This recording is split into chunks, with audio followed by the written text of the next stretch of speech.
Good evening to all my dear students. जैसा कि आप सभी जानते हैं, बीपीएससी टीआरई 4.0 बिहार शिक्षक भर्ती 2024 की डेट जल्दी ही आने के चांसेस हैं और मोस्ट प्रोबेबली इसका फेब या मार्च में पेपर होने के भी चांसेस हैं। तो एक बड़ा क्वेश्चन जो बच्चों के बीच में बहुत प्रचलित है कि क्या डिप्लोमा धारक जो हमारे बच्चे हैं, क्या वो कंप्यूटर शिक्षक बन सकते हैं बिहार के अंदर टीआरई 4 के अंदर? क्या एलिजिबिलिटी क्राइटेरिया है? एस्टेट के बारे में, एस्टेट की क्या एलिजिबिलिटी है?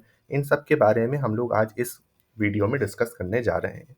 ठीक है, तो चलिए इसके पहले मैं आपको डिस्कशन चालू करूं, इसके पहले मैं आपको अपने चैनल पे अपने कुछ वीडियोस दिखाना चाहूँगा कि ये देखिए हमारे चैनल पे बहुत से वीडियोस 100 मोस्ट एक्सपेक्टेड क्वेश्चंस के जो बिहार में पिछले क्वेश्चंस आए हुए हैं, उनसे रिलेटेड हमारे चैनल पे डाले जा रहे हैं। आप इनको ज़रूर फॉलो करें, बहुत से वीडियोस हैं, हम लोग हर टॉपिक का एक-एक वीडियो मतलब 100 क्वेश्चंस के हर एक वीडियोस बना के हर टॉपिक पे डाल रहे हैं और वो आपके मतलब उसमें से आपके 100% चांसेस रहेंगे कि क्वेश्चंस आए।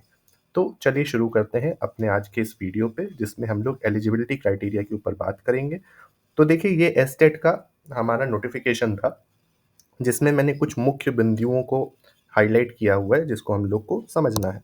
तो सबसे पहले देखिए, ये बिहार शिक्षक पात्रता परीक्षा एस्टेट 2024 का ये विज्ञापन है। ठीक, ये पात्रता परीक्षा जो आपकी होती है, इसमें एमसीक्यूज होते हैं, हर प्रश्न का 1 अंक होता है और नेगेटिव मार्किंग इसमें नहीं होती है। ठीक, अब कुछ पढ़ने वाली, कुछ समझने वाली चीज़ों पे अगर हम चलते हैं, तो माध्यमिक कक्षाओं के लिए निर्धारित पाठ्यक्रम अनुसार पेपर 1 के तहत आने वाले विषय तथा उच्च माध्यमिक कक्षाओं के लिए निर्धारित पाठ्यक्रम अनुसार पेपर 2 उच्च माध्यमिक व तहत आने वाले विषय के विवरण निम्नवत हैं। ठीक है, अब हमारा जो माध्यमिक इसमें कहा गया है, माध्यमिक कक्षाएं जो आपकी हैं उसके लिए पेपर 1 पाठ्यक्रम के अनुसार, और उच्च माध्यमिक और आपके 11th-12th वाले जो भी हैं सब्जेक्ट्स, उनके लिए जो विषय हैं जिसमें आपकी भर्ती होनी है, वो नीचे आपकी दी हुई हैं और उसके अकॉर्डिंग उसमें उसी के अकॉर्डिंग उसी विषय के बगल में आपको उसकी योग्यताएं, अर्हताएं दी हुई हैं कि आपको क्या क्या योग्यताएं ज़रूरी हैं। ठीक है, तो अगर हम माध्यमिक में चलें, स्टेट पेपर 1 को देने के लिए आपको विनिर्दिष्ट विषय समूह में कम से कम 50% अंक के सहित किसी मान्यता प्राप्त विश्वविद्यालय से स्नातक अथवा स्नातकोत्तर में उत्तीर्ण एवं राष्ट्रीय शिक्षा परिषद में मान्यता प्राप्त संस्थान से शिक्षा में स्नातक यानी कि बीएड की आवश्यकता है। यानी कि आपको यूजी अथवा पीजी हो तो और अच्छी बात है, यूजी पीजी और उसी के साथ बीएड होना माध्यमिक में आपको ज़रूरी कहा गया है। ठीक, जैसा कि आप सभी जानते ही हैं 6 to 8 हमारा माध्यमिक में आएगा। माध्यमिक में हमारी सबसे ज़्यादा वैकेंसीज़ कंप्यूटर साइंस में आने वाली है, जो कि समवॉट 26,000 से 28,000 के बीच में होनी है। ठीक है, तो चलिए अब हमको इसी सेक्टर में हमारा कंप्यूटर साइंस की वैकेंसी आनी है। इस कारण से मैंने यहाँ पे आपको दिखाया कि यहाँ पे माध्यमिक में आपका यूजी अथवा पीजी यानी कि यूजी के लेवल पे आपको जो भी क्वालिफिकेशन यूजी के बेसिस पे आपकी वो भर्ती रहेगी। ठीक है, अब बीएड रहेगा कि नहीं रहेगा वो हम लोग को देखना है। ठीक, तो आपको जो एस्टेट में पहले तो आपको एस्टेट पेपर 1 या पेपर 2 जो भी कहा जाएगा निकालने के लिए, तो अगर हम एस्टेट देख रहे हैं तो एस्टेट में आपको अगर माध्यमिक के लिए यानी एस्टेट पेपर 1 के लिए अगर आपको पेपर देना है एस्टेट का, तो आपको यूजी प्लस बीएड मांगा गया है, लेकिन कंप्यूटर साइंस में मोस्ट प्रोबेबली बीएड नहीं मांगना चाहिए। ठीक है, क्योंकि सारे बच्चे बीएड नहीं किए होते, तो बहुत पॉपुलेशन कम हो जाती है कंप्यूटर साइंस के सेक्टर में। तो एस्टेट अगर पेपर 1 कहते हैं क्वालिफाई करने को, तो उसमें आपका यूजी मोस्ट प्रोबेबली रहने के सबसे ज़्यादा चांसेस होंगे, जिसमें सबसे ज़्यादा वैकेंसी आती है। ठीक, इसी तरीके से अगर हम पीजीटी की बात कर लें कि अगर आपको पेपर 2 जैसे उच्च माध्यमिक वाला है, इसमें अगर हम देखें तो इसमें कंप्यूटर साइंस में देखिए एस्टेट पेपर 2 जिसमें देना होता है पीजीटी के लिए, तो उसमें आपको डोएक ए प्लस पीजी चाहिए होता है। बीटेक सीएस से होता है, तो आप सही क्वालिफाई आप मतलब पेपर दे सकते हो। बीटेक पीजीडीसीए आपको चाहिए होता है, एमएससी सीएस एमसीए चाहिए होता है, बीसीए सीएस या बीसीए प्लस पीजी आपको चाहिए होता है। ठीक, बीएससी सीएस है और बीसीए प्लस पीजी आपको नेसेसरी, यानी कि यहाँ पे पीजी की डिग्री आपको एस्टेट पेपर 2 को देने के लिए नेसेसरी कही गई है।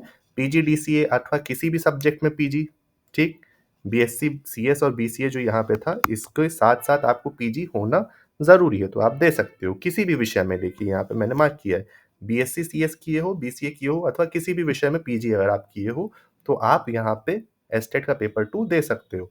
पीजीडीसीए और पीजी, पीजी यहाँ पे जैसा कि मैंने कहा किसी भी विषय में पीजी होना ज़रूरी है, लेकिन अगर आप पीजीडीसीए कर रहे हो तो आप एस्टेट पेपर 2 दे सकते हो। फिर डोएक बी लेवल और आपका पीजी और डोएक सी लेवल प्लस यूजी, तो ये आपकी कुछ अर्हताएँ हैं, जिसको आपको समझना ज़रूरी है।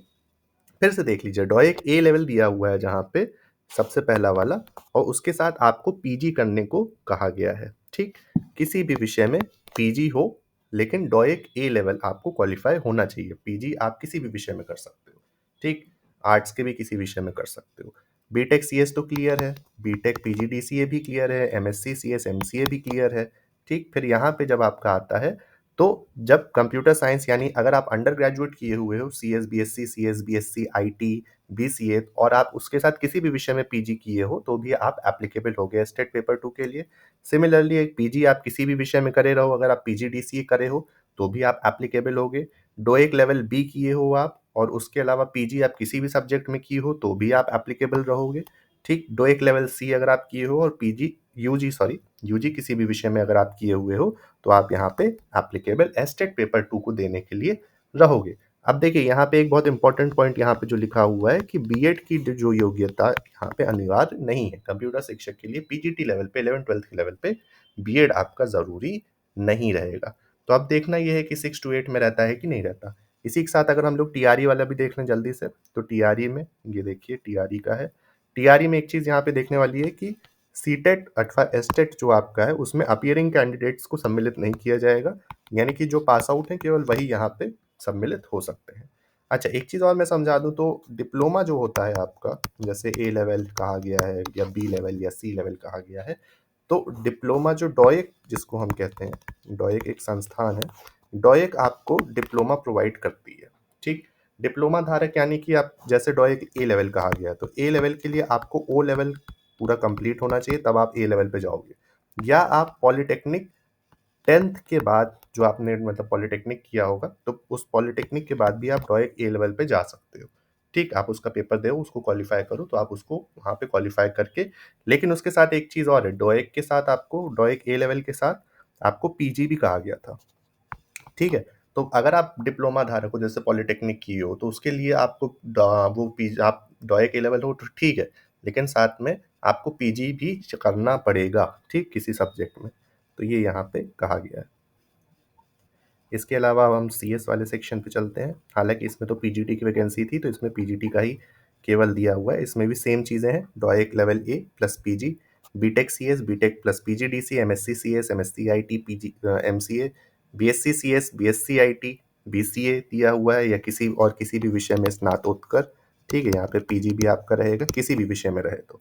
PGDCA plus PG, DOEACC level B plus PG, DOEACC level C plus UG, ये आपकी यहाँ पे अर्हताएँ टीआरई के पेपर के अकॉर्डिंग यहाँ पे दी गई हैं, ठीक है? तो डिप्लोमा जो भी आपने किया है, तो डिप्लोमा अगर आपने किया है, तो डिप्लोमा के बाद आपको डॉयक ए लेवल क्वालिफाई करना सबसे ज़रूरी है, और पीजी आपको किसी भी कोर्स में आपको करा होना, किसी भी विषय में पीजी करा होना बहुत ज़रूरी है, तब आप यहाँ पे एस्टेट पेपर 2, एस्टेट या पेपर 1, या आप जो टीआरई 4.0 आने वाला है उसमें आप एप्लीकेबल होंगे, ठीक है? एस्टेट पेपर 1 का जैसे मैंने बताया था, वहाँ पे यूजी मांगा गया था, तो वो आपको उसको वेट करना पड़ेगा, उसमें बीएड होता है कि नहीं होता, वो आपको उसके नोटिफिकेशन का वेट करना पड़ेगा थोड़ा सा। तो ये था आज का हमारा वीडियो। थैंक्स।